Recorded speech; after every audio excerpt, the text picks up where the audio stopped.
सर्वधर्मस्वरूपिणे अवतारवरिष्ठाय রামকৃষ্ণায় নমঃ। আমার উপর ভাগ করেছে আজকে যিনি এখানে বক্তব্য রাখতে এসেছেন তার পরিচয়টা আপনাদের কাছে তুলে ধরার জন্য। উনি এর আগেও অনেকদিন করেছেন, কিন্তু সাম্প্রতিককালে ওনার নানান কারণে ব্যস্ত থাকার জন্য উনি আসতে পারেন। নাম হচ্ছে শ্রী অশেষ বন্দ্যোপাধ্যায়। অশেষবাবু বিভিন্ন পত্রপত্রিকায় লেখেন, সাপ্তাহিক বর্তমান, শুধু বর্তমান, প্রতিদিন থেকে একদিন, নানান পত্রিকায় নিয়মিত লেখালেখি করেন। জ্ঞানবাণী বলে একটি রেডিও চ্যানেল ছিল, সেই জ্ঞানবাণী তিনি সঞ্চালক এবং বাচিক শিল্পী, প্রসিদ্ধ বাচিক শিল্পী উনি, এবং অত্যন্ত সুন্দর ঠাকুর, শ্রীমা, স্বামীজি, অবেদানন্দ সবাইকে নিয়ে দারুণ সমস্ত অনুষ্ঠান একসময় উনি নিয়মিত করতেন জ্ঞানবাণীতে। আজকে তাকে আমরা পেয়েছি আমাদের এই অবেদানন্দ মঞ্চে, এবং সেইখানে তিনি আজকে যে বিষয়টি বলবেন স্বামীজি অনুত্থান। স্বামীজি তো সর্বদাই আমাদের অন্তর জুড়ে রয়েছে, কিরকম অনুত্থান আমরা করতে পারি সেটা আমরা এখন শুনবো শ্রী অশেষ বন্দ্যোপাধ্যায়ের মুখে।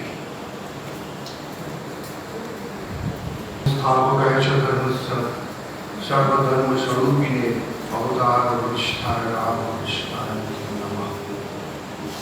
শ্রী রামকৃষ্ণ, শ্রী মা শারদা, স্বামীজি এবং স্বামী অবতারানন্দ, উপস্থিত শ্রীরামকৃষ্ণ ভক্তমণ্ডলী, আজ স্বামীজি অনুত্থান। স্বামী বিবেকানন্দ এমন এক ব্যক্তিত্ব, এমন এক মহামানব, আমরা সবাই তার সম্পর্কে অনেক কিছুই জানি, তবু আলোচনা, জানা জিনিসই আলোচনা করি, তার কারণ সেগুলো আবার পুনরাবৃত্ত হতে থাকে হৃদয়ের মধ্যে। যতবার শোনা ততবারই আমাদের লাভ। আজকের এই মুহূর্তটা আমরা, এই একটি ঘন্টা আমরা স্বামীজিকে নিয়ে আলোচনা করব। অবশ্যই স্বামীজির সঙ্গে সঙ্গে ঠাকুর এবং মা এসে যাবেন। আমার বিশ্বাস যে যখনই ঈশ্বর কথা হয়, যখনই মহাপুরুষদের কথা, অবতার পুরুষদের কথা হয়, তখন তারা সেই জায়গায় উপস্থিত থাকেন, সেই স্থানে উপস্থিত থাকেন। এই বিশ্বাসটুকু আমাদের ধরে রাখতে হবে। আমরা প্রতিনিয়ত যে কাজে রত থাকি, সেখান থেকে যে সময়টুকু নিয়ে আমরা এখানে এসেছি, এখানে আমরা শুধু আমাদের জীবনের কথা চিন্তা করব। জীবন অর্থে যে জীবন আমাদের চালিত করছে, আমরা যারা সংসারী মানুষ, গৃহস্থ মানুষ, তাদের জীবন অত্যন্ত সবারই যে সুখময় হয় তা নয়, কিন্তু আমি মনে করি, আমি আমার জীবন দিয়ে যে উপলব্ধি এসেছে, যত জীবনে বাধা আসবে তত কিন্তু ভালো, এবং যত ঈশ্বর কথা হবে, যত ঈশ্বর নাম করবেন, যত বার জপ করবেন, তত বেশি করে আপনাকে পরীক্ষা দিতে হবে, বাধা অর্থে পরীক্ষা। এই বিশ্বাসটুকু আমার আছে এবং আমি সেইভাবেই এগিয়ে চলেছি। তা আজ স্বামীজির যে কথা, আমরা জানি 125 বছর পেরিয়ে গেল স্বামীজি শিকাগো ধর্ম মহাসম্মেলনের সেই বিখ্যাত দিনটি। 1893 খ্রিস্টাব্দের 11 সেপ্টেম্বর সোমবার যে শিকাগো ধর্ম মহাসভা হয়েছিল, সেখানে 10টি ধর্মের পণ্ডিত ব্যক্তিরা উপস্থিত ছিলেন। স্বামীজি বলছেন, আমি যখন সেখানে গেলাম, পৌঁছলাম, তখন দেখছি লোকে লোকারণ্য, প্রচুর মানুষ, জাঁকজমক ব্যাপার, চাকচিক্যময় সব ব্যাপার দেখে খানিকটা ঘাবড়ে গেলাম। নবীন সন্ন্যাসী ভারতবর্ষ থেকে গেছেন, সবাইকে পরিচয় করিয়ে দেওয়া হচ্ছে, কিছু কিছু বক্তব্য রাখতে বলা হচ্ছে। স্বামীজি বললেন, আমি দ্বিতীয় অধিবেশনে আমার নামকে নথিভুক্ত করলাম এবং 4 জনের পর উনি শুরু করলেন বক্তৃতা। আমরা জানি সেই সময়টা সাংঘাতিক। মা সরস্বতীকে স্মরণ করে স্বামীজি প্রথম যে কথাটি বললেন, এক ঐতিহাসিক মুহূর্ত তৈরি হল। Sisters and brothers of America, এই যে কথাটি বললেন, তার ফলে সেই সভা ঘরে 2 মিনিট কাল ধরে হাততালিতে পরিপূর্ণ চলতেই থাকতো। এক সাংঘাতিক মুহূর্ত আমরা পরবর্তীকালে আমরা যারা এই প্রজন্মের মানুষ তারা আমরা জেনেছি যে সেই মুহূর্তটা রচিত হয়েছিল এক অপার্থিব সুলভ ঘোষণায়। স্বামীজি শুরু করেছিলেন ঠাকুরেরই সেই কথা, যত মত তত পথ, এই ভাবধারায়। তিনি ভারতবর্ষের সনাতন হিন্দু ধর্মকে সামনে রেখে তার বক্তব্যের মূল বিষয় ছিল যে কোনো ধর্মকেই তিনি ছোট করে দেখেননি, সব ধর্মকেই সত্য বলে মেনেছেন এবং সেভাবেই তিনি হিন্দু ধর্মকে সামনে রেখে আলোচনা করেছেন। তার সেই ধর্ম আলোচনা আমাদের জীবনে কতটা প্রভাব ফেলেছিল, পরবর্তী পর্যায়ে যারা বিবেকানন্দ পড়েছেন তারাই উপলব্ধি করেছেন। আমাদের স্কুল কলেজের সময় আমাদের বলা হতো বিবেকানন্দ না পড়লে কিছুই হবে না, স্বামীজিকে জানতে হবে। স্বামীজিও পরবর্তীকালে পাশ্চাত্যে তার শিষ্য শিষ্যদের বলেছেন যে আমাকে জানতে হলে ভারতবর্ষকে জানতে হবে, ভারতবর্ষকে জানা মানেই বিবেকানন্দকে জানা। এবং আমরা জানি যে নিবেদিতাকে উনি পাঠিয়েছিলেন ভারতবর্ষকে জানতে, ভারতবর্ষের মানুষের পাশে দাঁড়াতে, বিশেষত মহিলা সমাজের শিক্ষার উন্নতির জন্য। এবং আমরা সেটাও জানি পুষ্পারায়ণের ছোট্ট ঘরে নিবেদিতা শুরু করেছিল। এখন এই যে ধর্ম মহাসম্মেলনে স্বামীজির যোগদান এবং তিনি যেভাবে নিজেকে উজাড় করে দিলেন এবং সবার মাঝে উনি এক শ্রেষ্ঠত্বের আসন পেয়ে, আমরা যদি একটু পেছনের দিকে তাকাই, অর্থাৎ শ্রীরামকৃষ্ণ যখন নরেন্দ্রনাথকে টানছেন দক্ষিণেশ্বরে, নরেন্দ্রনাথের দোটানা অবস্থা আমরা জানি, ঠাকুরকে নানান বিষয়ে প্রশ্ন, নানান অবিশ্বাস, নানান আলোচনা চলছে। ঠাকুরও বলছেন বাজিয়ে নিবি বই কি, অর্থাৎ গুরু শিষ্যের এই যে মেলবন্ধন, গুরুকে যে গুরু তাকে তো বাজিয়ে নিতেই হবে। এই যে ধর্ম মহাসভা, এই যে মহাধর্ম সম্মেলন আমেরিকায় শিকাগো শহরে, তার কিন্তু সূত্রপাত ঠাকুর নিজেই করে দিয়েছিলেন।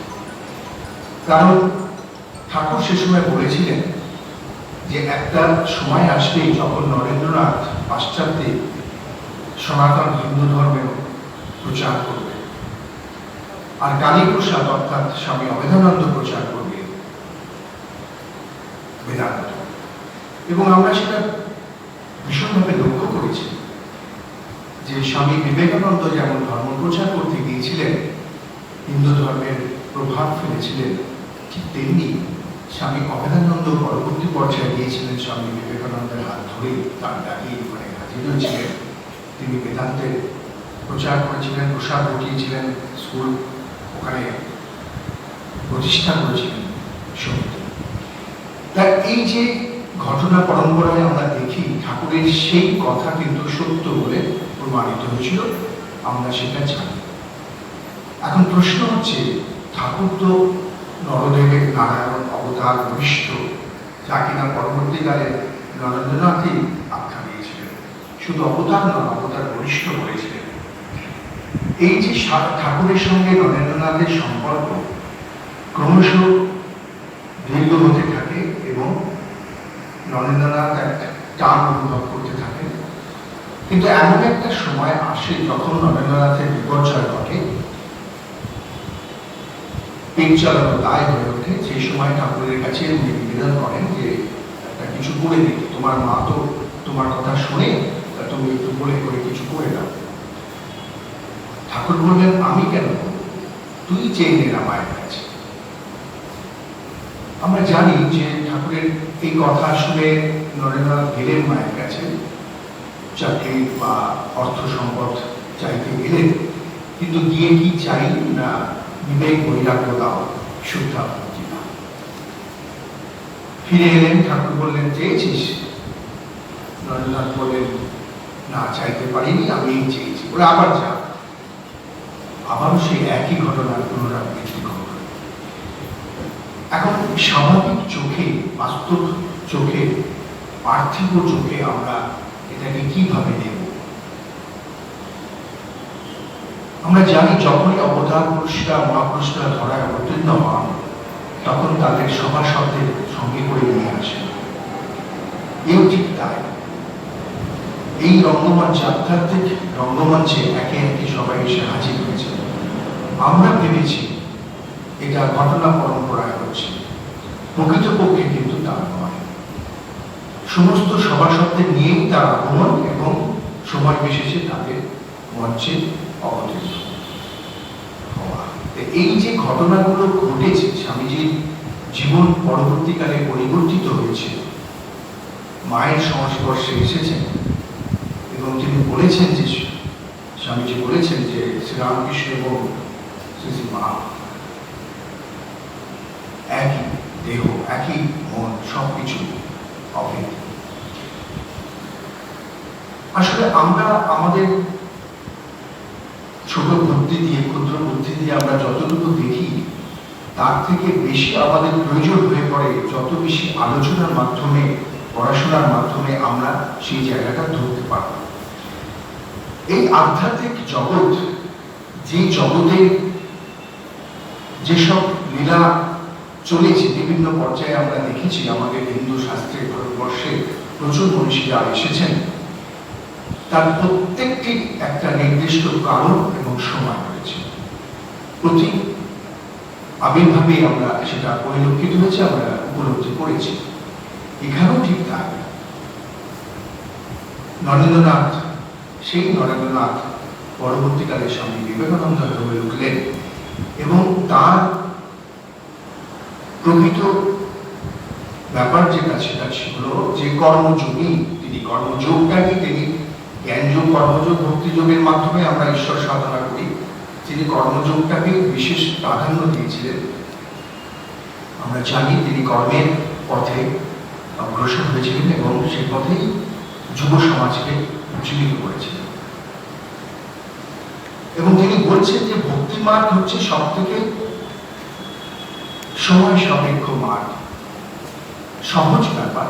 কারণ আমরা যদি বিশ্বাস এবং ভক্তিটুকু নিতে পারি, সাধারণ মানুষ, আমরা সংসারী মানুষ এর বেশি যেতে পারি না, অনেক বাধা বিপত্তি আছে। কিন্তু ভক্তি এবং বিশ্বাসটুকু যদি মনে দৃঢ়ভাবে বদ্ধমূল করে ফেলতে পারি, তাহলে কিন্তু আমরা সেই জায়গায় পৌঁছতে পারব। সামাজিক ভাষায় ভক্তির মার্গ হলো একটু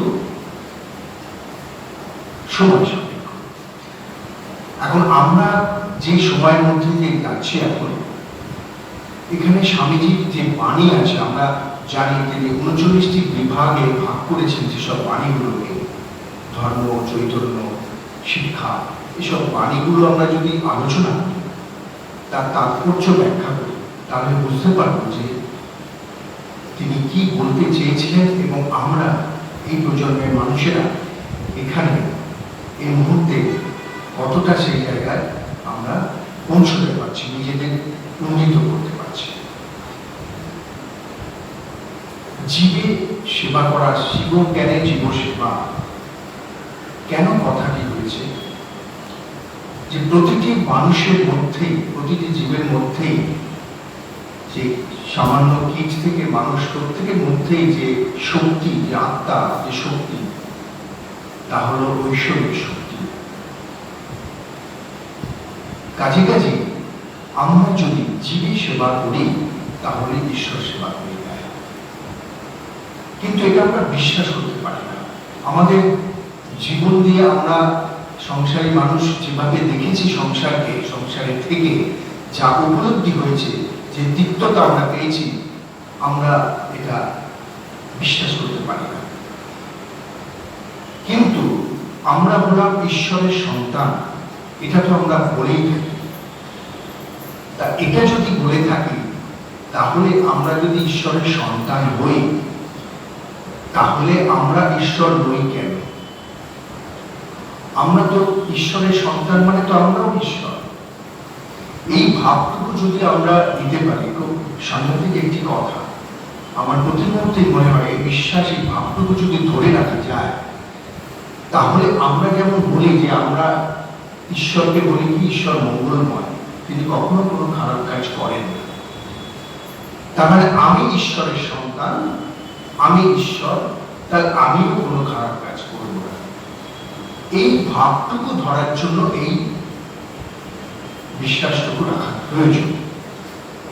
তাহলে আমাদের চরিত্র, চারিত্রিক গঠনটা স্বাভাবিকভাবে সেই আধ্যাত্মিক স্তরে উন্নীত হবে। সেই বিশ্বাস এবং ভক্তি সহযোগে আমরা ঈশ্বর সাধনায় রত হব। ঠাকুর বলেছেন মনুষ্য জীবনের উদ্দেশ্য ঈশ্বর লাভ। আবার নরেন্দ্র বলছেন যে তুমি ঈশ্বর লাভ করে তুমি চলে গেলে, তুমি নিজেরটুকু আত্মকেন্দ্রিক হয়ে স্বার্থপরের মতো নিজেরটুকু করলে, তা করলে চলবে না বাবা। তোমাকে দেশের জন্য করতে হবে, দেশের মানুষের জন্য করতে হবে। আমরা জানি ঠাকুরের যে সমস্ত উক্তি আছে, তার যে সমস্ত বাণী অমৃত কথা, সবই কিন্তু সংসারী মানুষদের জন্যই আছে। তিনি দেখেছেন সংসারী মানুষদের দুঃখ কষ্ট, তাই তিনি বারবার বলেছেন। স্বামীজিকেও বলেছেন যে তোমাকে এর ভার নিতে হবে। তার শিষ্যদের সবাইকেই বলেছেন। পরবর্তীকালে আমরা তা দেখেছি, এই ভারতবর্ষকে আধ্যাত্মিক স্তরে উন্নীত করার জন্য তারা ভারতবর্ষের মানুষকে সেই আধ্যাত্মিক দীক্ষায় দীক্ষিত করে গেছে। এবং শ্রী শ্রী মাকেও তিনি একই কথা বলেছিলেন। যখন শ্রী শ্রী মায়ের জননী বলেছিলেন যে এমন এক খ্যাপা জামাই, পাগল জামাই পেলাম, আমার মেয়েটার সংসার যে কি হবে, তার একটি সন্তানও কি হবে না? ঠাকুর হেসেছিলেন, বলেছিলেন যে সারদার এত সন্তান হবে যে সে অস্থির হয়ে পড়বে। পরবর্তীকালে আমরা দেখেছি, সে কথা জেনেছি, সত্যি কত সন্তান মায়ের হয়েছিল। অবশ্য মা অস্থির হয়ে পড়েননি। স্বামীজিকে এই নরেন্দ্রনাথকে যেভাবে তৈরি করেছেন শ্রীরামকৃষ্ণ, আমরা আপাত দৃষ্টিতে সাধারণ চোখে যা দেখেছি, যা পড়েছি, যা শুনেছি, তার বাইরে কিন্তু একটি সূত্র আছে। তা হলো আধ্যাত্মিক সূত্র, আধ্যাত্মিক মেলবন্ধন। স্বামীজি এই যে বারবার দক্ষিণেশ্বরে আসছেন, এই যে পরীক্ষা দিচ্ছেন, পরীক্ষার মাধ্যমে ঠাকুরকে চিনছেন, ঠাকুর পরীক্ষা নিচ্ছেন, আবার কখনো কখনো স্বামীজিও ঠাকুরের পরীক্ষা নিচ্ছেন।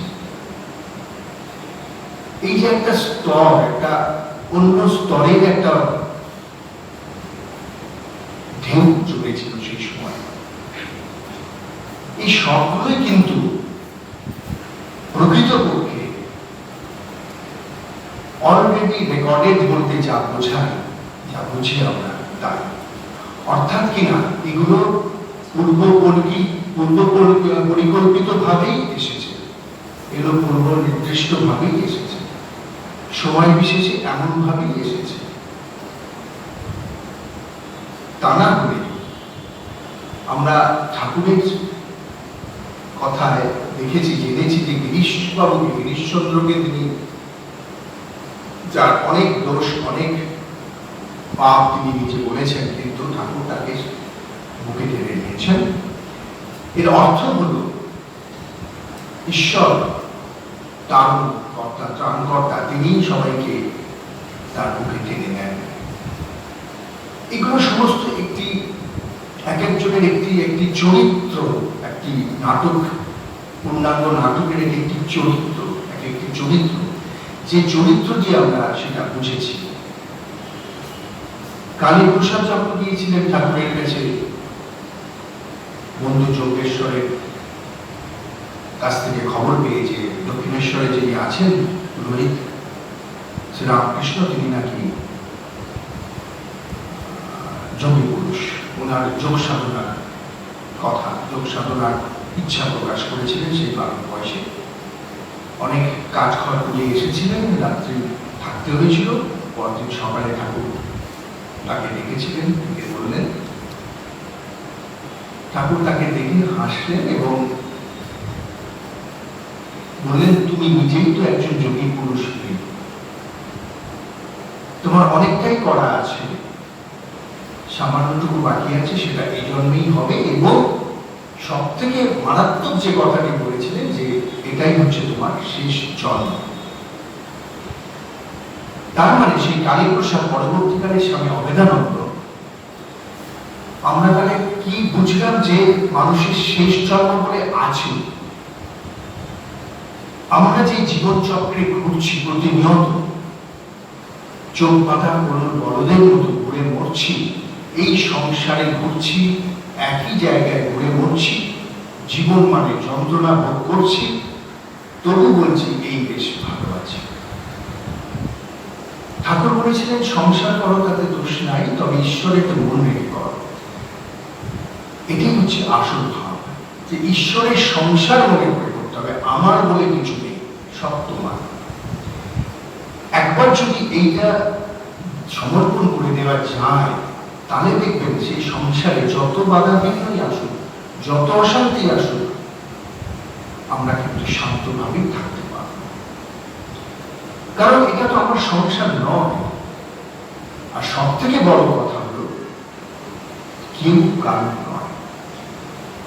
আমরা রামপ্রসাদের গানে দেখেছি, আমরা শুনেছি, আমরা ঠাকুরের কথা শুনেছি যে প্রত্যেক জন হচ্ছে পৃথক পৃথক আত্মা। এই যে অপার্থিব রঙ্গমঞ্চ, যেখানে লীলা করতে আসেন অবতার মহাপুরুষরা, ঠিক তেমন ভাবে আমরা সাধারণ মানুষরাও লীলা করছি আমাদের সংসারে। সংসারটুকু না করলে কিন্তু হবে না। সংসার ধর্ম বড় ধর্ম, মা তাই পারি না ছেড়ে। কেন সংসার করতে হবে? আমরা যে কর্ম করে এসেছি তার ফলভোগ, তার ক্ষয় সংসার বিনা হবে না। অর্থাৎ সংসারের থেকে ভালো কর্মের দ্বারা আমাকে সেই বিগত দিনের কর্মকে ক্ষয় করতে হবে। এবং একটা দিন আসবে যেদিন স্বামী অভেদানন্দের মতো ঠাকুরের ভাষায় আমাদের শেষ জন্ম হবে। জীবন মানে যে যন্ত্রণা, সেটা প্রতিনিয়তই আমরা পরিলক্ষিত করেছি। স্বামীজি বিদেশে থাকাকালীন ধর্ম মহাসভা যে চলেছিল দীর্ঘদিন, তার মধ্যে তিনি বহুবার বক্তৃতা রেখেছিলেন এবং তিনি বিদায় ভাষণে বলেছিলেন যে আমি কখনোই এটা বলতে চাই না যে কোনো ধর্ম খারাপ, বা হিন্দু ধর্মের মানুষ খ্রিস্ট ধর্ম গ্রহণ করুক, বা খ্রিস্ট ধর্মের মানুষ হিন্দুত্ব গ্রহণ করুক, বৌদ্ধ ধর্ম, মুসলিম ধর্ম, সব ধর্ম পরিবর্তিত, এটা আমি কখনোই বলবো না। কারণ প্রতিটি ধর্মই হল সত্য, প্রতিটি ধর্মই সত্য। ঠাকুরের সেই কথায় যত মত তত পথ। যে যার ধর্ম নিয়ে, যে যার পথ নিয়ে এগোচ্ছে সেই একই লক্ষ্যে। নদী সেই বিভিন্ন জায়গা থেকে নদীর ধারা এসে মিশছে সাগরে, আত্মা থেকে পরমাত্মার বিলীন হওয়া। স্বামীজি দেখেছেন পিপাসার্থ মুহূর্তে একজনের কাছে গিয়ে জল চাইছেন। তিনি বলছেন, আপনি সন্ন্যাসী মানুষ, আমি তো একজন মুচি মেথর নেই, আমি কি করে আপনাকে জল দান করব? স্বামীজি দুবার এগিয়ে গেলেন, তারপর ভাবলেন, আমি তো সন্ন্যাসী, আমার আবার জাতপাতের কি আছে? ফিরে এলেন, বললেন, তুমি জল দাও, আমি জল পান করব। এভাবেই আমরা দেখেছি তিনি হুঁকোয় টান দিয়েছেন কোন এক দরিদ্রের, একটু হুঁকো নিয়েছেন। যেটা ছেলেবেলা তো দেখিয়েছিলাম জাত, উনি দেখিয়েছেন যে জাত কিভাবে যায়, কি টানতে দেখি, জাত কি এইভাবে চলে যায়, কিভাবে যায়। এই জাতপাতের ব্যাপারটা আপনি তার ঊর্ধ্বে পৌঁছেছিলেন এবং তিনি ভারতবাসীকে সেই জায়গায় টেনে তুলতে চেয়েছিলেন। কিন্তু আমরা সেভাবে সেই জায়গায় এখনো পৌঁছতে পারিনি। আমাদের সাম্প্রতিক কালের বিভিন্ন ঘটনাবলীতে আমরা এখনো বুঝি যে আমরা অনেক পিছিয়ে আছি। একটাই জাত, তা হলো মনুষ্য জাতি, এবং মনুষ্য জাতির উদ্দেশ্য ঈশ্বর লাভ। সংসারে থেকে ঈশ্বর ভজনা হলো সব থেকে শ্রেষ্ঠ ভজনা। আমরা যদি ঈশ্বরের নাম সংসারে থেকে আমাদের কর্মের মাধ্যমে যদি করতে পারি, তার জন্য আলাদা করে ঠাকুর ঘরে ফুল বেলপাতা নিয়ে বসে করার প্রয়োজন নেই। এটা আমি বহুবার বলি, আমি নিজেও এটা মানি। আপনার মনের ভেতরে যদি নাম চলতে থাকে, সেই নাম কেউ জানতে পারবে না। আপনার সামনের জনের সঙ্গে কথা বলছেন কিন্তু ভেতরে নাম চলছে, কেউ উপলব্ধি করতে পারবে না, বুঝতেও পারবে না আপনি যতক্ষণ না বলছেন। কিন্তু একটা জিনিস হবে, আপনি যে ঈশ্বর নাম করছেন, সে ঈশ্বর নাম করার যে সুফল, আপনি যার সঙ্গে কথা বলছেন, আপনার আশেপাশে যারা আছেন, তারাও কিন্তু সেই আঁচটা পাচ্ছেন, সেই উষ্ণতা পাচ্ছেন, তারাও কিন্তু সৌভাগ্যবান। এই যে ছোট ছোট ঘটনা, এগুলোকে যদি আমরা নিজেদের জীবনের সঙ্গে জড়িয়ে ফেলতে পারি, তাহলে আমাদের এই বিষময় সংসারটাও কিন্তু আনন্দময় হয়ে উঠতে পারে। এই একটা জায়গায় আমি বলবো যে আমরা একটু স্বার্থপর হব। কি স্বার্থ? না, আমি ঈশ্বরের সন্তান, আমি ঈশ্বর ভজনাই করব, এটাই আমার স্বার্থপরতা। এটা আমি মনে করি। স্বামীজির কথায় আছি। স্বামীজি ঘুরতে ঘুরতে কার্গেশ্বর যে ফিরছিলেন সময়, তখন ওনার সঙ্গে বিদেশি মানুষজন আছেন, শিশু শিষ্যরা আছেন, ফিরছেন। এমন এক সময় একটা রাস্তা দিয়ে যাচ্ছেন, যখন দেখছেন সেই জায়গায় পতিতা পল্লীর জায়গায় ঢুকে পড়েছে, তার সঙ্গের মানুষজন স্বামীজিকে ধরে সরিয়ে নিয়ে আসতে যাচ্ছেন। স্বামীজি দেখছেন যে স্বামীজি এগিয়ে যাচ্ছেন, দুজন মহিলা ওখানে দাঁড়িয়ে আছেন, তারা ইশারায় ডাকছেন, স্বামীজি তাদের কাছে এগিয়ে গেছেন। এগিয়ে গিয়ে স্বামীজি চুপ করে দাঁড়িয়ে আছেন, তার চোখ থেকে জল পড়ছে। এই যে মহিলাটা তাকে ডাকছিলেন, তাকে অন্য ভাষার ইশারায় ডাকছিলেন, তারা স্তম্ভিত হয়ে গেছেন।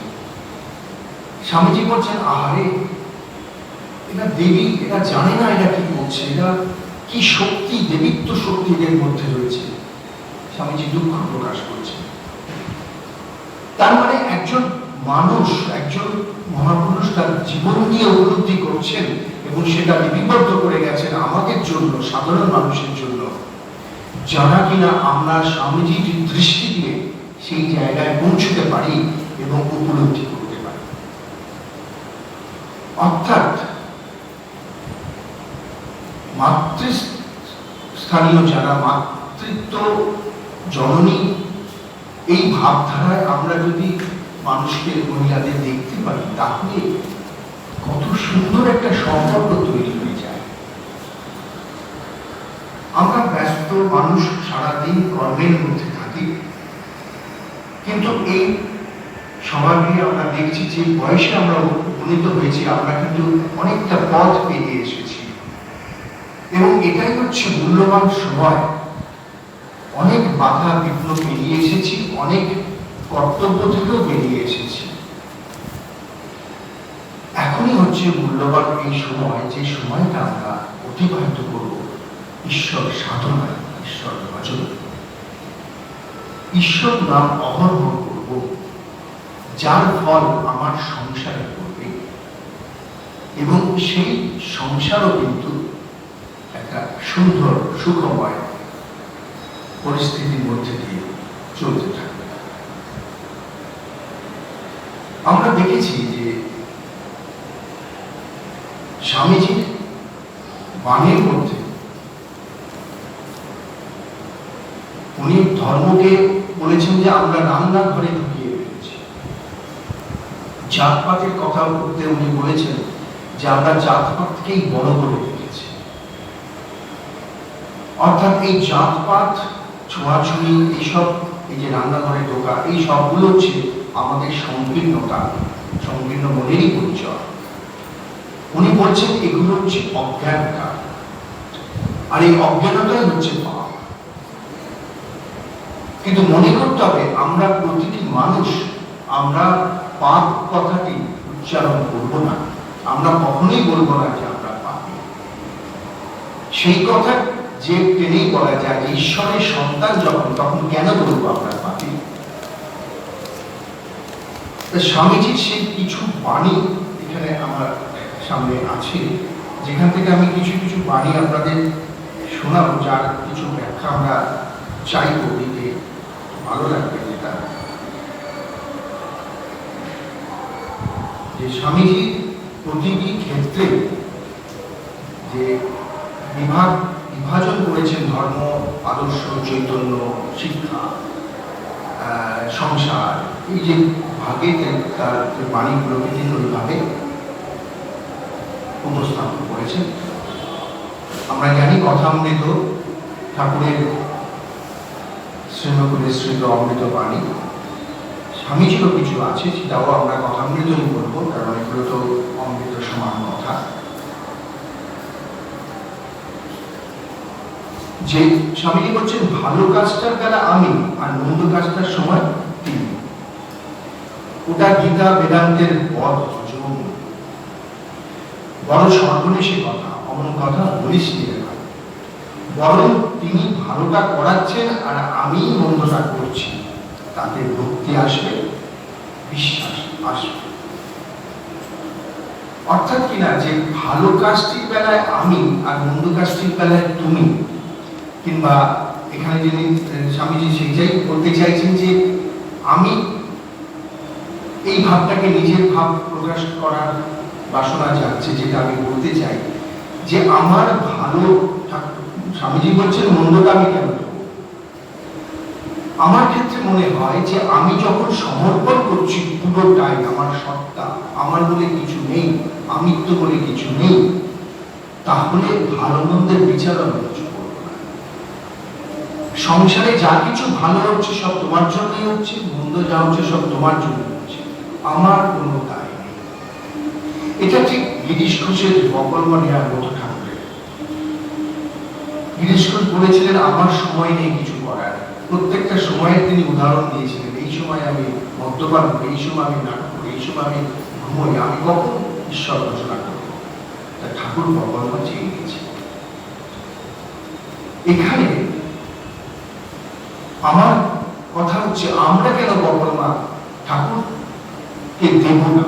ঠাকুর নেবেন না, আমরা জোর করে দেব, তোমাকে নিতে হবে।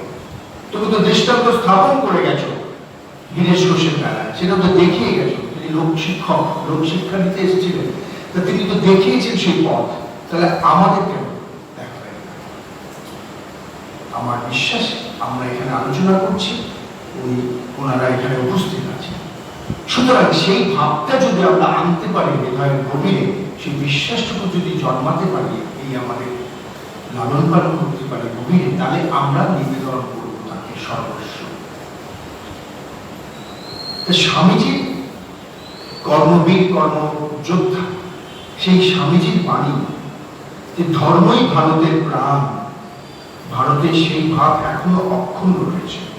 স্বামীজির সময় সেটা উনি বলেছিলেন, কিন্তু এখন কতটা অক্ষুণ্ণ রয়েছে বলা খুবই দুষ্কর। ভারতে চিরকাল ধরে ধর্মবীর সাধুগুলো জন্মে আসছেন, ভারতকে সমগ্র জগতে এই ধর্ম বিস্তার করতে হবে। এখানে স্বামীজির এই কথার পরিপ্রেক্ষিতে বলা যায় যে স্বামীজি মনে করছেন হিন্দু ধর্ম শ্রেষ্ঠ ধর্ম, এবং এই শ্রেষ্ঠত্বের আসনে বসিয়েছেন বলেই তিনি ভারতবাসীকে জাগ্রত করতে চাইছেন, এবং সেই সঙ্গে বিশ্ববাসীকেও চেতনা আনতে চাইছেন। যে ধর্মই আশ্রিত হন না কেন, সেই ধর্মের উপর বিশ্বাস রাখাটা খুব জরুরি, এবং সেই ধর্ম পথে চলাটাও খুব প্রয়োজন। এখন সত্য, তিনি বলছেন যে কোনো কিছুর জন্য সত্যকে ত্যাগ করা যায় না। কিন্তু সত্যকে ত্যাগ আমি কি করে করবো? সবকিছুর জন্য আমি সত্যকে ত্যাগ করতে পারি, কিন্তু সত্যকে ত্যাগ করা যায় না কোনো কিছুর জন্য। সত্যকে আমি কোনোভাবেই ত্যাগ করতে পারবো না, সত্যকে কোনোভাবেই ত্যাগ করা যাবে না, সবকিছু ত্যাগ করতে পারি। কেন এই কথা বলছেন? না, সত্য, সনাতন ধর্ম, শিক্ষা, চেতনা, এই সবই কিন্তু আমাদের সেই পথ নির্দেশ করে, যে পথ আলোকময় পথ, যে পথে আমরা হাঁটলে, যে পথে আমরা চললে আমরা আমাদের অভিষ্ট লক্ষ্যে পৌঁছতে পারব।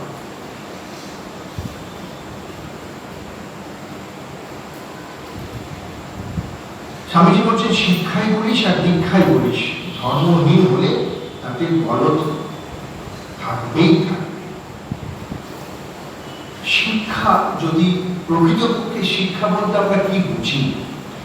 পুঁথিগত বিদ্যাটাই কিন্তু শিক্ষা, শিক্ষাগত যোগ্যতার মান নয়। কারণ শিক্ষা, আমরা শিক্ষাগত যোগ্যতায় উত্তীর্ণ হয়েছি ঠিকই, কিন্তু তার প্রয়োগ কতটা করতে পারছি, সে জ্ঞান আমরা কতটা বিতরণ করতে পারছি তার উপর নির্ভর করছে। এবং এই শিক্ষার সঙ্গে ওতপ্রোতভাবে জড়িয়ে আছে দীক্ষা। যতই শিক্ষিত হই না কেন, কিন্তু দীক্ষিত না হলে জীবনের কোনো মূল্য নেই। এমনও দেখা গেছে যারা সেই অর্থে শিক্ষিত নন, কিন্তু দীক্ষিত। কি সেই দীক্ষা? নিজেকে স্বরূপ চেনা,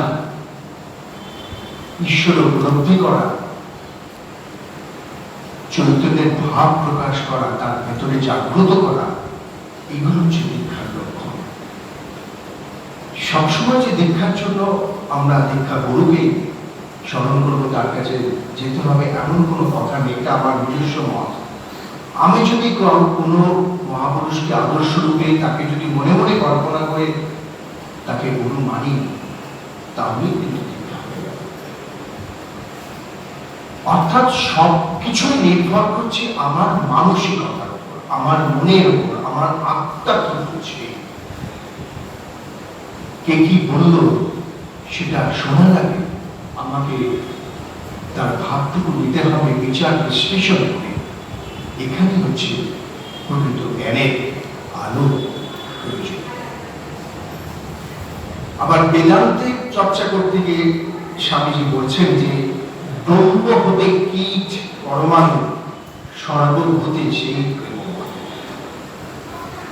অর্থাৎ একটি কীট, সামান্য কীট, একটি পিপীলিকা হেঁটে যাচ্ছে, তার মধ্যে যে প্রাণ সঞ্চার আছে, আমাদের মধ্যে আছে, তফাৎ শুধু আধারে।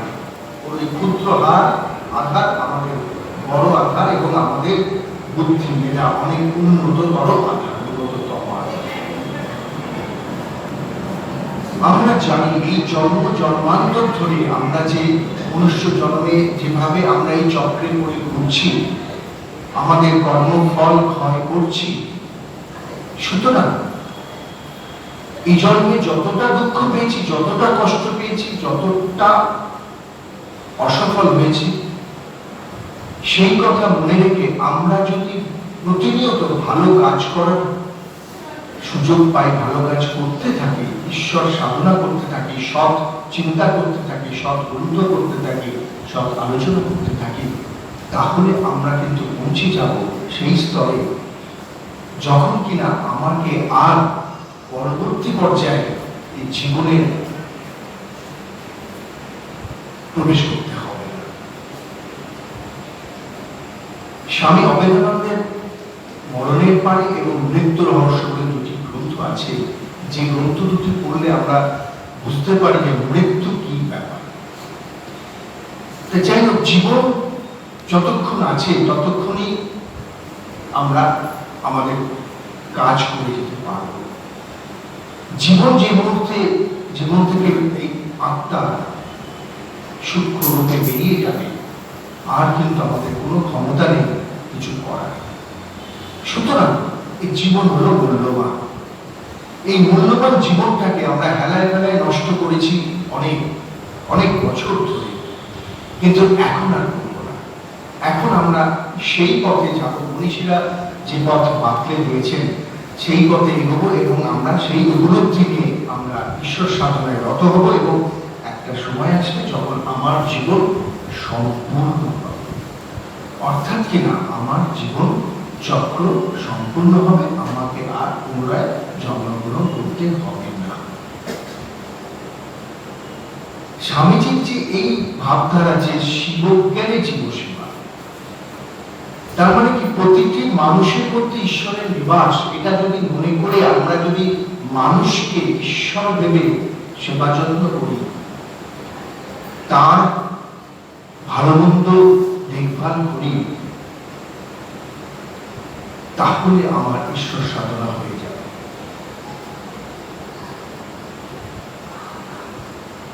আমার গর্ভধারিণী জননী 97 ইয়ার্স, 97 বছর বয়স, তাকে সকাল থেকে রাত অব্দি আমি পরিচর্যা করি, এবং আমি মনে করি এটাই শ্রেষ্ঠ কর্ম আমার। আমি ঈশ্বর সাধনা করছি, ঈশ্বরের নাম জপছি, আর আমি মানব রূপী ঈশ্বরকে সেবা করছি। এই ভাবটা হচ্ছে অত্যন্ত জরুরি সর্বক্ষেত্রে। আমাকে কি গালাগালি দিচ্ছে, আমাকে কি খারাপ কথা বলছে, কটু কথা বলছে, বলুক না। মানুষের বলার মুখ আর চলার পথ বন্ধ করা যায় না, যে যা বলছে বলুক।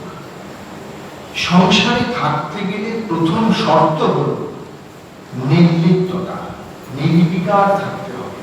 কারণ আমি এই সংসারে এই বয়সে এসে আমি ঈশ্বরের পায়ে সমর্পণ করেছি যখন, তখন আমার বলে কিছু নেই, আমি বলে কিছু নেই।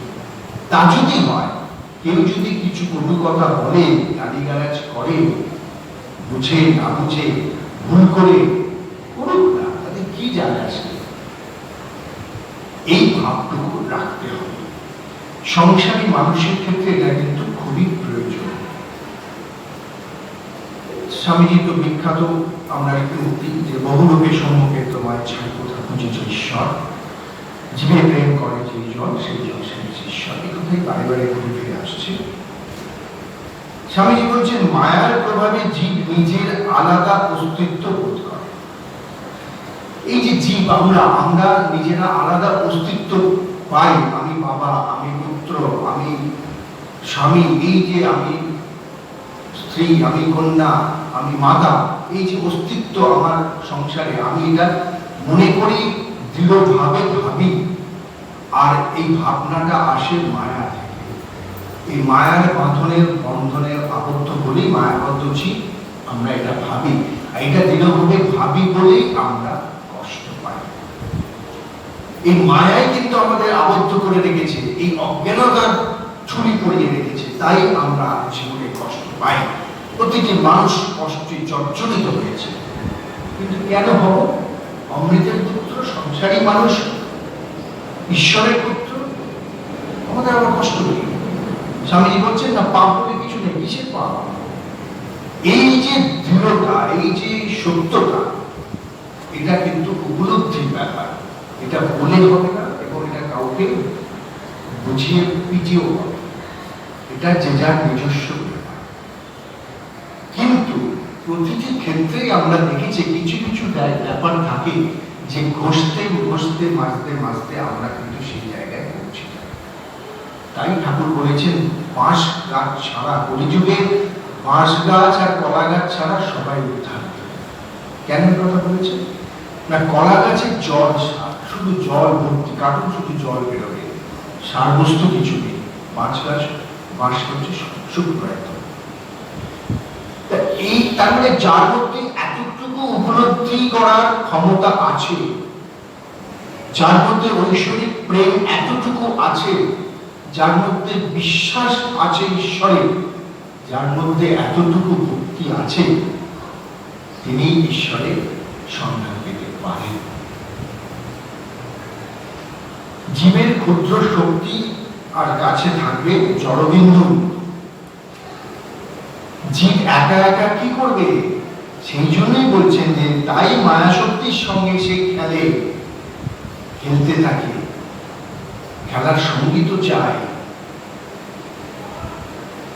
যতই মায়ের সাধনা করতে যাওয়া, যারা তান্ত্রিক মানুষ, যারা তান্ত্রিকতা করেছেন, যারা তাদের কথা হচ্ছে তাদের সঙ্গে মায়ের ডাইরেক্ট ফাইট,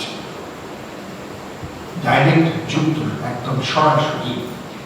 সেখানে অনেকে আছেন যারা ভয় পেয়ে পালিয়ে যান, কারণ মা তাদের ভয় দেখান। অর্থাৎ তারা যারা যেতে যান না, ভয় পান না, থাকতে পারেন আসনে, তারাই প্রকৃত তান্ত্রিক, তন্ত্র সাধনায় সিদ্ধি লাভ করে। এখানে একটা গল্প ঘটনার কথা মনে পড়ছে, যে আমি এর আগেও আলোচনা করেছিলাম, যে একজন সংসারী মানুষ অস্থির হয়ে পড়েছেন, অস্থির জীবন, আর জীবন রাখবেন না, আত্মহত্যা করতে চলেছেন। কোথায় না, শ্মশানে গেছেন, যেখানে কেউ সচরাচর যায় না, এমন একটা জায়গা। সন্ধ্যেবেলা শ্মশানে গেছেন, গিয়ে দড়ি ঝুলিয়েছেন গাছের ডালে, আত্মহত্যা করবেন। হঠাৎ দেখছেন দূর থেকে একটি আলো নিয়ে একজন মানুষ আসছেন, কাঁধে একটি কি নিয়ে, কিছু লটর বটর নিয়ে আসছেন। তা উনি গাছে উঠে পড়েছেন। গাছে উঠে দেখছেন যে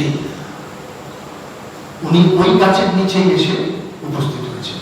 সেখানে বসে উনি আসন মিশিয়েছেন, ধুনি জ্বালিয়েছেন। তারপরে উনি একটি কাঁধ থেকে পেরেছেন যে একটি মৃতদেহ পেরেছেন, তার উপর বসেছেন, ধুনি। তা উনি গাছের উপর ডালে বসে বসে সব দেখছেন। কিছুক্ষণ বাদে উনি ওরে বাপরে মানে বলে ভয় পেয়ে দৌড়ে চলে আর ফিরে এলেন। তা উনি ভাবলেন যে এলেন না কেন, পালিয়ে গেলেন, মানে ভয়ে পালিয়ে গেলেন। এখন আমাদের ভয়টা কিসের ভয়? একমাত্র একটাই ভয়, যে মৃত্যু ভয়, মরে যাব। তা আমি তো মরতেই এসেছি, আমার তো ভয় নেই, দেখি তো কি আছে বলে উনি বসলেন। রাতভর সাধনা ওখানে করলেন এবং সিদ্ধি লাভ হয়ে গেল। এখন প্রশ্ন হচ্ছে, এটা কি সম্ভব যে উনি সিদ্ধি লাভ ওই মুহূর্তে বসে করে গেলেন? আর উনি কতদিন ধরে চেষ্টা করছেন? সেটা সম্ভব, কারণ ওই কালীপ্রসাদের মতোই তিনি যোগী পুরুষ, তিনি এসেছিলেন, সংসার করেছিলেন, তার কারণ তাকে করতে হয়েছিল। তার কারণ হচ্ছে, মূল যে রহস্য, তা হলো কামনা বাসনা। তার বাসনা ছিল একটি সুন্দরী স্ত্রীর সঙ্গে আমি সংসার করব। এই দৃঢ়বল বাসনা সিদ্ধি করতেই তাকে সংসারে আসতে হয়েছিল, এবং তার যে মুহূর্তে ওটা কমপ্লিট হয়ে গেছে, উনি বেরিয়ে গেছেন এবং ওখানে গিয়ে সিদ্ধি লাভ করলেন। তার মানে এটা প্রমাণিত যে আমরা কর্মফল দ্বারা প্রভাবিত। তাহলে আমরা কামনা বাসনা থেকে দূরে থাকবো। ঠাকুর সবসময় সেটা বলেছেন, যত বেশি কামনা বাসনা করব, তত কিন্তু আমাদের পুনরায় ফিরে আসার সম্ভাবনা বেশি থাকবে, এবং আমাদের জর্জরিত হতে হবে, যন্ত্রণার পিছ করতে হবে।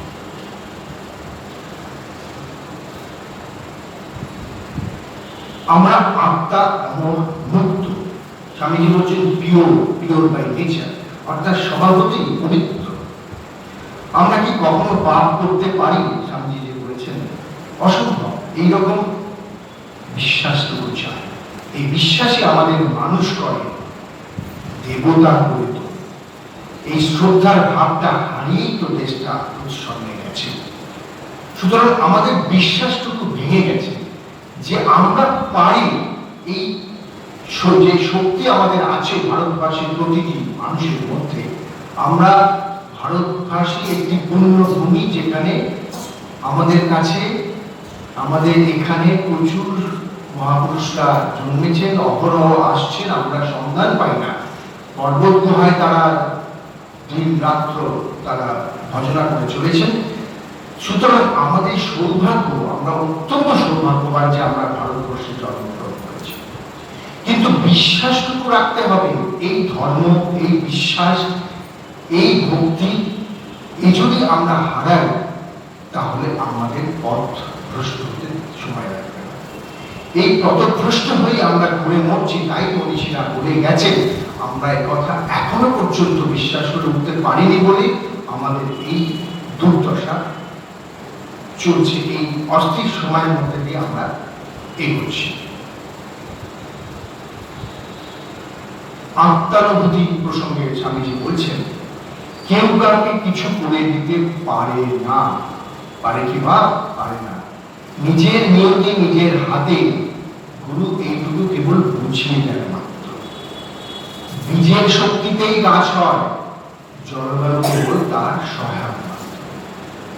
তার মানে পারিপার্শ্বিক ব্যাপারটুকু তৈরি করে দেন গুরু।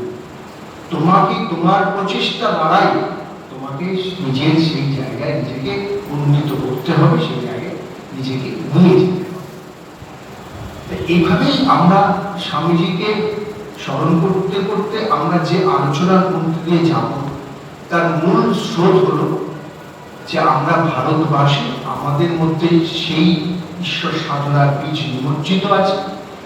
আমরা প্রত্যেকেই সাধক, যে যেখানেই থাকি না কেন আমাদের সেই মন্ত্রকে নিজের অন্তরে অন্তর্স্থিত করে আমাদের সেই জায়গায় পৌঁছতে হবে। কারণ মনুষ্য জীবনের উদ্দেশ্য হচ্ছে ঈশ্বর লাভ, এছাড়া আর কোনো উদ্দেশ্য নেই।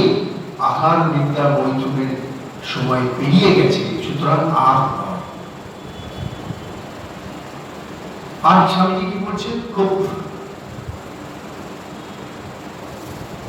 অত্যন্ত জরুরি কথা, সেটা বলছেন যে যত প্রকার দুর্বলতার অনুভবই হচ্ছে পাপ। এবার বিশ্লেষণ করছি যে তার মানে তুমি বুঝে নাও যে পাপ বলতে কি এবং কেন কারা পাপী হতে পারে। বলছেন যে পাপী হব না, পাপী বলবো না, কিন্তু কি বলছেন, যত প্রকার দুর্বলতার অনুভবই হচ্ছে পাপ। আমি দুর্বল, আমি পারবো না, ভয়, এটাই হচ্ছে পাপ। এই দুর্বলতা থেকে হিংসা উন্মেষ হয়, ভেতরে আত্মা সর্বদা জয় জয় করছে, সেদিকে নাচে।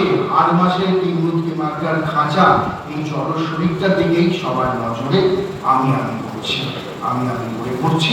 ওটাই হচ্ছে সকল দুর্বলতার গোড়া। পরমার্থভাবে এই দ্বন্দ্বের পারে আমাদের পৌঁছতে হবে। অর্থাৎ কিনা দুর্বলতাই পাপ, এবং আমরা যত দুর্বল হব তত আঘাত কিন্তু আমাদের সহ্য করতে হবে। আমরা আধ্যাত্মিক চেতনায় যদি উদ্বুদ্ধ হয়ে থাকি, তাহলে প্রতিটি মানুষকে ঈশ্বর ভেবে সেবা করব, প্রতিটি মানুষের মঙ্গল কামনা করব,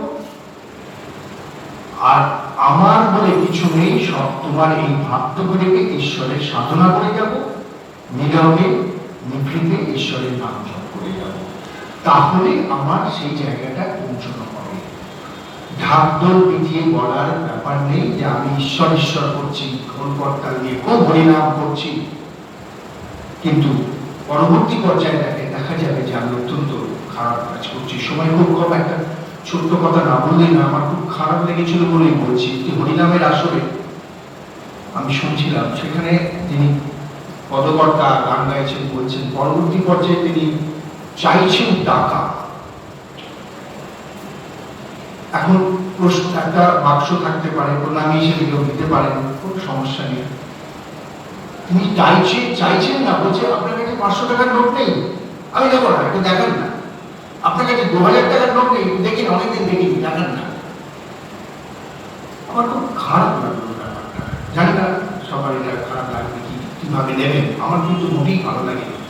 কারণ আমি ঈশ্বর ভজনা করছি, আমার টাকা পয়সা চাওয়ার দরকার নেই। বাবু, আমি যদি সেই বিশ্বাসটা রাখতে পারি, টাকা পয়সা এমনি আসবে, ঈশ্বরই দেবে। আমার যতটুকু প্রয়োজন ততটুকুই আমার দরকার, আমার বাড়তি দরকার নেই। এই ভাব যদি থাকে, আমার গাড়ি বাড়ি দরকার। কি হবে গাড়ি বাড়ি? বাড়ি থাকলেই সমস্যা, গাড়ি থাকলেও সমস্যা, সবেতেই সমস্যা। যত সমস্যা ছাড়তে পারবেন তত ভালো। এই ত্যাগের ভোগ, আমি ত্যাগ করতে চাইছি না, সবকিছু ত্যাগ করতে চাইছি। কি ত্যাগ? এতদিন যা ভোগ করে এসেছি সব ত্যাগ। ঠাকুর বলছেন এটা রাজভোগ। মন ভালো করে বুঝে নেই, এটাকে রাজভোগ বলে। খেয়েছিস তো, আর কিন্তু চাইনি। এর অর্থ কি? যে তুমি ওই কামনা বাসনা থেকে দূরে চলে যেতে পারো, ওই মন্ত্রের জোরে, ওই সূত্র ধরেই পৌঁছতে পারো। আমি মাছ মাংস এত খেয়েছি, অনেক খেয়েছি জীবনে, আর খাবার দরকার নেই। কি বলছেন, আমি প্রচুর সিগারেট খেয়েছি, শরীর অসুস্থ করে ফেলেছে। কেন খাচ্ছেন? খাবেন না। এটা মনে করে খাবেন, যদি মনে করে শরীর সুস্থ নই, অসুস্থ হতে পারি, তবুও খাচ্ছি, তাহলে এটা মনে করে খেতে হবে, খাবেন না। যে অনেক তো খেয়েছি বাবু, আর কেন? এই অনেক তো হয়েছে বাবু, আর কেন? এটাই হচ্ছে মূল সূত্র। জীবনে অনেক কিছু সুখ আহ্লাদ বেরিয়ে এসেছে, এবার একটু এই দিকটাই দেখি। আমরা তো ঢলে পড়েছি, সুতরাং যে এই ঢলে পড়া, এই পশ্চিমে ঢলে পড়েছি, অস্তাচলে যাচ্ছে সূর্য। সুতরাং এই জায়গাটাই আমরা যদি নিজেদের নিয়ে যেতে পারি, বিগত দিনে যত পাপ আছে, যত খারাপ কাজ আছে, পাপ বলবো না, যত খারাপ কাজ করেছি, সেই খারাপ কাজের আমরা এই ভালো কাজ দিয়ে সেটাকে ধরে ফেলতে পারি।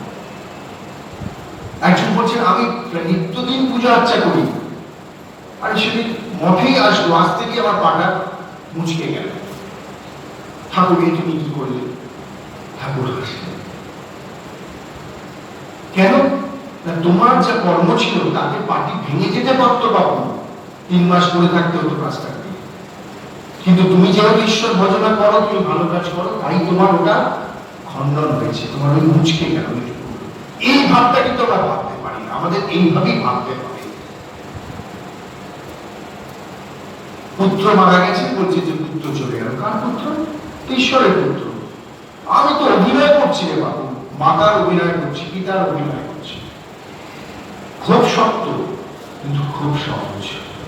প্র্যাকটিসে কিনা হয়, অভ্যাসে কিনা হয়, আমরা এটা অভ্যাস করতে থাকবো। আমি সব, মানে আমি বলতে ঈশ্বর, আমরা আর ঈশ্বরের মধ্যে কোনো ব্যবধান নেই, একমাত্র আমরাই আছি। আশেপাশে যারা আছে থাক, এই যেখানে এত আলোচনা হচ্ছে, 1 ঘন্টা ধরে আমরা আলোচনা করছি, মানে আমরা ঈশ্বর সাধনায় রত আছি। আবার কি আমাদের কর্ম করব, কিন্তু ঈশ্বর নামটি করতে হবে, সেটাই কিন্তু মূল মন্ত্র। স্বামীজি যেমন তার কর্মজীবন দিয়ে বুঝিয়ে গেছে যে কর্ম ছাড়া গতি নেই, তোমাকে কর্ম করতে হবে, সেই কর্মটাই ভাষাবাদ বলতে ঠাকুর একরকম বলেছেন। প্রতিটি মনীষী সেইভাবে বলে থাকেন, আমরা আমাদের মতো নিতে হবে, আমরা সেইভাবে যত নিতে পারবো, আমরা যেভাবে নিতে পারবো, আমরা সেইভাবে নিজেদের জীবনকে সেই ঈশ্বর পথে চালিত করতে পারবো, আমাদের লক্ষ্যে পৌঁছতে পারবো। এটাই হচ্ছে বড় কথা। ঠিক আছে, স্বামীজি অনুষ্ঠান চলতে থাকবে এবং স্বামীজির বিশ্লেষণ, বাণীর বিশ্লেষণ চলতে থাকবে, ঠাকুরের কথা আসবে এবং জীবনের কথা আসবে, যেটা দিয়ে আমরা উপলব্ধি করতে পারবো, আমরা নিজেদের স্বরূপ চিনতে পারবো, যেটা খুব প্রয়োজন এই মুহূর্তে ভারতবর্ষের দিকে। ওম স্থাপকায় চতুর্বর্ষ সর্বধর্ম স্বরূপিণে অবতার বরিষ্ঠায় কৃষ্ণ। জয় ঠাকুর, জয় মা, জয় স্বামীজি, জয়